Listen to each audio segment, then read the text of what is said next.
अनाथ बेटा। रूपा और शेखर सरिता विहार में रहते हैं। वो अपनी जिंदगी में बेहद खुश होते हैं। दोनों का शौर्य नाम का एक बेटा भी होता है, जिस पर दोनों ही अपनी जान छिड़कते हैं। शेखर, अब तो आप शौर्य को अपनी गोद से नीचे उतार दीजिए, उसके सोने का टाइम हो रहा है। नहीं रूपा, इसे मेरे पास ही रहने दो प्लीज। मैं थोड़ी देर में इसे बिस्तर में सुला दूंगा। लेकिन कल सुबह आपकी ऑफिस में मीटिंग भी तो है ना, और इसके लिए आपको कल जल्दी भी तो निकलना होगा। जाइए, आप भी जाकर सो जाइए। क्या यार, अभी तो मेरी गोद में आया था मेरा बेटा और तुम उसे लेकर जा रही हो। बाद में कर लेना अपनी बेटी से प्यार, अभी जाकर सो जाइए। रूपा शेखर से शौर्य को ले रही होती है कि तभी शौर्य रोने लगता है। शौर्य को रोता देखकर रूपा उसे फिर से शेखर को थमा देती है। आपका बेटा ना एक नंबर का नौटंकी है, बिल्कुल आप पर गया है वो। साफ बोलो ना, तुम्हें जलन होती है हम दोनों बाप बेटे का प्यार देखकर। पहले बड़ा तो होने दो तुम शौर्य को, फिर देखना वो सबसे ज्यादा मुझे ही प्यार करेगा। देखते हैं देखते हैं। ऐसे ही दिन बीतते चले जाते हैं और एक दिन कैंसर की बीमारी के चलते रूपा की मौत हो जाती है। अब शौर्य 3 साल का हो चुका होता है, जिसके कारण उसकी दादी शेखर पर दूसरी शादी का दबाव बनाने लगती है। शेखर, शौर्य अभी बहुत छोटा है और उसे इस समय एक माँ के प्यार की बहुत जरूरत है। माँ, मुझे दूसरी शादी नहीं करनी। क्या पता जो दूसरी औरत आएगी वो मेरे बेटे को एक माँ का प्यार दे या ना दे। तू रूपा की छोटी बहन वैशाली से ही शादी क्यों नहीं कर लेता? वो तो शौर्य को एक माँ का प्यार पूरा दे सकती है ना। मैंने कहा ना माँ, मुझे दूसरी शादी नहीं करनी, और अपनी ही पत्नी की बहन से तो हरगिज नहीं। ऊपर से अगर रूपा देख रही होगी तो वो क्या सोचेगी? अपने लिए ना सही, लेकिन तुझे शौर्य के लिए तो शादी करनी ही पड़ेगी ना बेटा। शेखर कुछ कहता उससे पहले ही अंजुमन उसे रूपा की कसम दे देती है, जिसके आगे मजबूर होकर शेखर शादी के लिए हामी भर देता है। देखो वैशाली, मैंने तुमसे शादी सिर्फ अपने बच्चे के लिए की है। मैं चाहता हूं कि तुम उसे एक माँ का भरपूर प्यार दो।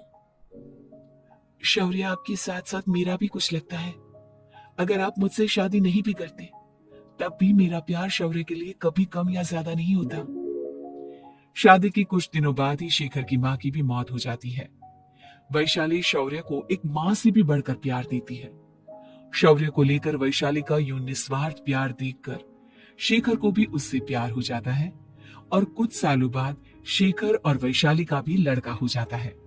लेकिन इसके बाद वैशाली का शौर्य को लेकर बर्ताव बदलने लगता है। वैशाली, मैं देख रहा हूं तुम आजकल शौर्य का जरा भी ध्यान नहीं रख रही हो। मुझे पता नहीं था कि आदित्य के होने के बाद तुम इतना बदल जाओगी। आदित्य मेरा अपना सगा खून है और शौर्य दीदी का, फिर मैं दोनों में अंतर कैसे नहीं करूं? माँ भले ही दोनों के अलग अलग है, लेकिन पिता तो एक है ना। अगर मुझे पहले पता होता कि तुम इतनी जल्दी बदल जाओगी तो मैं कभी तुमसे शादी ही नहीं करता। हाँ, तो किसने कहा था आपसे मुझसे शादी करने के लिए? मैं थोड़ी ना आई थी आपके पास, आपकी माँ ही आई थी मेरे घर आपका रिश्ता लेकर। वैशाली, मुझे तुमसे ऐसी उम्मीद नहीं थी। गुस्से में शेखर अपना पैर पटकता हुआ शौर्य को वहां से लेकर चला जाता है। पापा, मम्मा मुझसे प्यार क्यों नहीं करती? क्या मैं उनका सगा बेटा नहीं हूँ, इसलिए मुझसे प्यार नहीं करती? मम्मा नहीं करती तो क्या हुआ बेटा, पापा तो करते हैं ना आपसे प्यार। कुछ दिनों के बाद, आज तुझे खाना पीना कुछ नहीं मिलेगा, चल चुपचाप से अपने रूम में जाकर सो जा। माँ, आप भाई को खाना क्यों नहीं दे रही हो? बेटा तू आराम से खाना खा, इस नालायक की चिंता मत कर।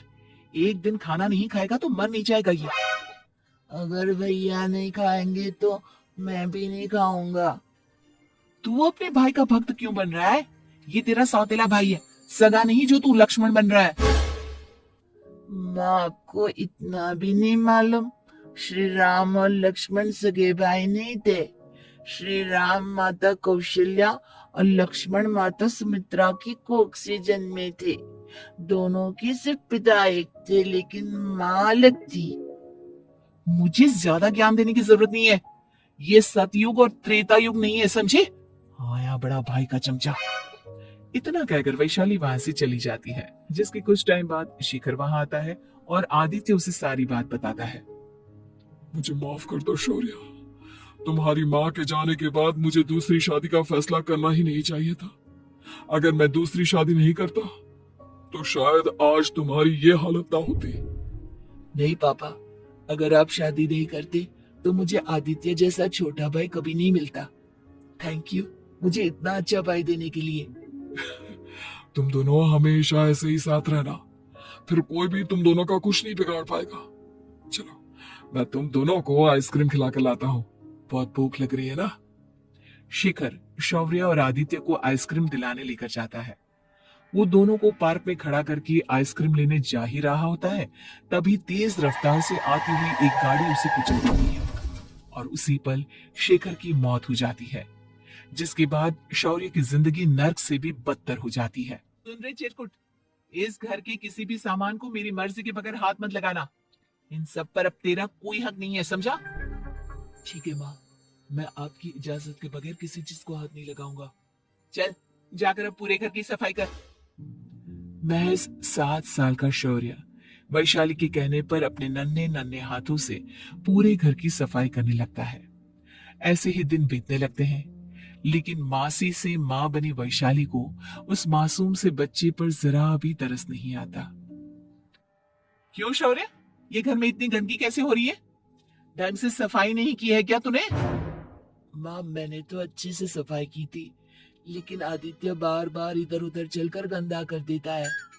अच्छा, खुद से एक काम ढंग से नहीं होता और अपनी गलतियों का जिम्मेदार मेरे बेटे को ठहराता है। इतना कहकर वैशाली बांस का डंडा उठाकर शौर्य को जोर जोर से मारने लगती है।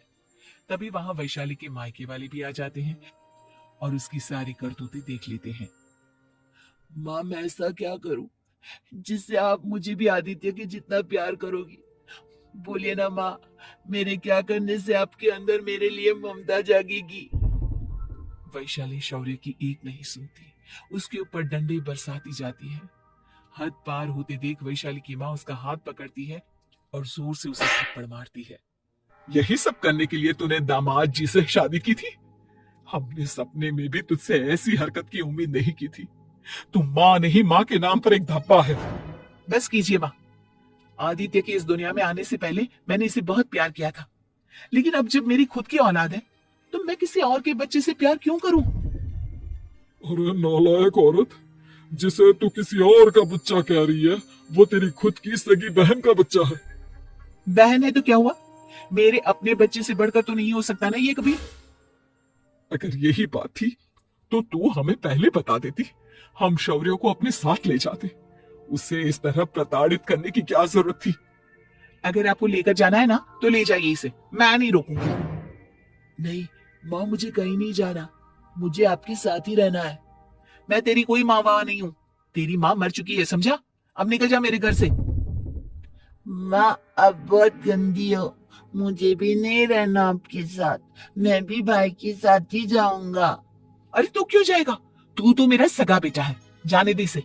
हम यहाँ ऐश से रहेंगे, तुम्हारे पापा बहुत सारी जमीन जायदाद छोड़ गए हैं तुम्हारे लिए। नहीं माँ, मुझे भाई के साथ जाना है। आप अच्छी नहीं हो, आप बहुत बुरी हो, आप भाई को बहुत परेशान करती हो। देख वैशाली, तुझसे ज्यादा समझ तो इस मासूम बच्चे में है। ये तेरे बुरे कर्मों का ही नतीजा है, जो आज तेरी सगी औलाद खुद से तुझे ठुकरा रही है। आदित्य, तुझे इस शौर्य ने भड़काया है ना मेरे खिलाफ? नहीं माँ, मुझे किसी ने भड़काया नहीं, पर मैं सब देखता हूँ, सब समझता हूँ। भाई बहुत अच्छा है, वो आपके जैसा नहीं है। चलिए नानी। इतना कहकर वैशाली के मायके वाले आदित्य और शौर्य को अपने साथ ले जाते हैं और इस तरह वैशाली बड़े से घर में अकेली पड़ जाती है।